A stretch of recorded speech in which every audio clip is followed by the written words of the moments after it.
السلام علیکم ورحمۃ اللہ وبرکاتہ۔ بسم اللہ الرحمن الرحیم۔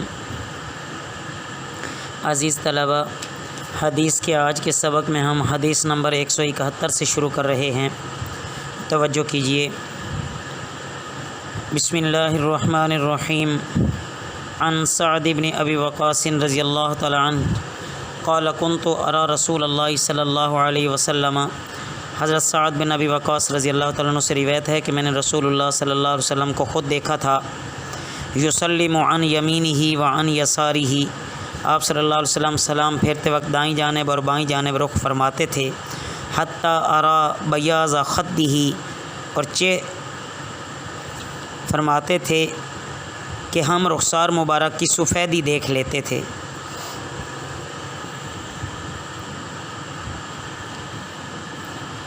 عن ابی امامہ رضی اللہ تعالیٰ عنہ قال قیل یا رسول اللہ صلی اللہ علیہ وسلم ای الدعاء اسمع۔ حضرت ابو امامہ رضی اللہ تعالیٰ عنہ سے روایت ہے کہ رسول اللہ صلی اللہ علیہ وسلم سے پوچھا گیا کہ یا رسول اللہ صلی اللہ علیہ وسلم کون سی دعا زیادہ سنی جاتی ہے؟ قال، آپ صلی اللہ علیہ وسلم نے فرمایا، جوف اللیل الآخری، آخری رات کے درمیان، و دبر الصلوات المکتوباتی، اور فرض نمازوں کے بعد۔ پوچھنے کا مطلب یہ تھا کہ کس وقت کی دعا زیادہ قبول ہوتی ہے، اور آخری رات کے درمیانی یعنی تہجد کے وقت کی دعا۔ عن معاذ بن جبل رضی اللہ تعالیٰ عنہ قال اخذ بیدی رسول اللہ صلی اللہ علیہ وسلم۔ حضرت معاذ بن جبل رضی اللہ تعالیٰ عنہ سے روایت ہے کہ رسول اللہ صلی اللہ علیہ وسلم نے میرا ہاتھ پکڑ کے مجھ سے فرمایا، فقال، آپ صلی اللہ علیہ وسلم نے فرمایا، انی لاحبک یا معاذ، اے معاذ مجھے تجھ سے محبت ہے۔ فقلت، میں نے عرض کیا، وانا احبک یا رسول اللہ صلی اللہ علیہ وسلم، یا رسول اللہ صلی اللہ علیہ وسلم مجھے آپ سے محبت ہے۔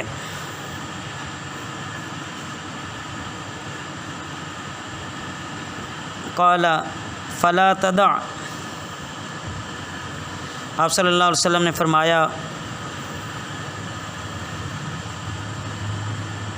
کہ پس نہ چھوڑ، ان تقول فی دبر کل صلاۃ، ہر نماز کے بعد، رب اعنی علی ذکرک و شکرک و حسن عبادتک، کہ ہر نماز کے بعد یعنی اللہ تعالیٰ سے یہ دعا ضرور کیا کرو اور کبھی اسے نہ چھوڑو، رب اعنی علی ذکرک و شکرک و حسن عبادتک، کہ اے اللہ، اے پروردگار میری مدد فرما اور مجھے توفیق دے اپنے ذکر کی، اپنے شکر کی اور اپنی اچھی عبادت کی۔ عن ثوبان رضی اللہ تعالی عنہ قال کان رسول اللہ صلی اللہ علیہ وسلم اذا انصرف من صلاته استغفر ثلاثا۔ حضرت ثوبان رضی اللہ تعالیٰ عنہ سے روایت ہے کہ رسول اللہ صلی اللہ علیہ وسلم جب نماز سے فارغ ہوتے تو 3 دفعہ کلمہ استغفار پڑھتے، وقال، اور فرماتے، اللہم انت السلام ومنک السلام تبارکت یا ذا الجلال والاکرام، اے اللہ تو ہی محفوظ ہے ہر عیب سے اور تیری ہی طرف اور تیرے ہی ہاتھ میں سلامتی ہے، تو برکت والا ہے، اے بزرگی اور برتری والے، تعظیم و اکرام والے۔ مطلب یہ ہے عزیز طلبہ کہ رسول اللہ صلی اللہ علیہ وسلم کا یہ معمول تھا کہ نماز سے فارغ ہونے یعنی سلام پھیرنے کے بعد متصلاً پہلے 3 دفعہ استغفار کرتے تھے، یعنی اللہ تعالیٰ کے حضور میں عرض کرتے تھے استغفر اللہ استغفر اللہ استغفر اللہ، یہ دراصل کمال عبدیت ہے۔ اس کے بعد اللہم انت السلام ومنک السلام تبارکت یا ذا الجلال والاکرام۔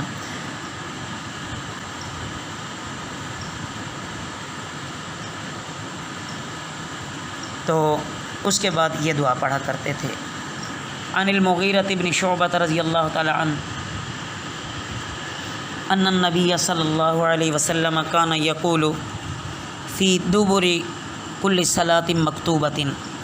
حضرت مغیرہ بن شعبہ رضی اللہ تعالیٰ عنہ سے روایت ہے کہ رسول اللہ صلی اللہ علیہ وسلم ہر فرض نماز کے بعد کہا کرتے تھے لا الہ الا اللہ وحدہ لا شریک لہ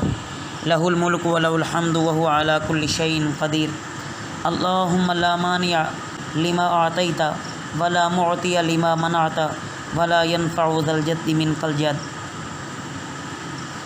ترجمہ دیکھیں کہ اللہ کے سوا کوئی عبادت کے لائق نہیں، وہ اکیلا ہے،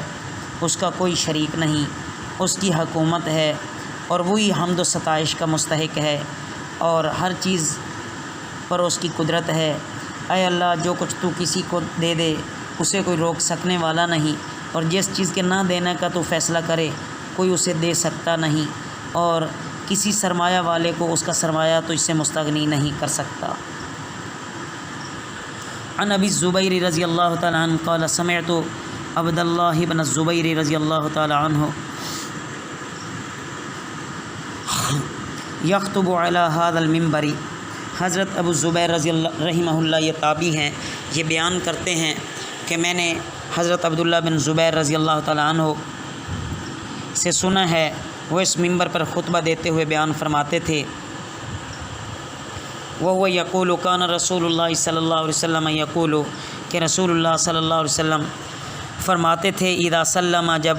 سلام پھیرتے تھے، فی دبر الصلاۃ او الصلوات، نماز کے ختم پر، ہر نماز کے ختم پر یا تمام نمازوں کے ختم پر، کسی ایک نماز کے ختم پر یا تمام نمازوں کے ختم پر فرماتے تھے لا الہ الا اللہ وحدہ لا شریک لہ لہ الملک ولہ الحمد وہو علی کل شیء قدیر لا حول ولا قوۃ الا باللہ لا الہ الا اللہ ولا نعبد الا ایاہ لہ النعمۃ ولہ الفضل ولہ الثناء الحسن لا الہ الا اللہ مخلصین لہ الدین ولو کرہ الکافرون۔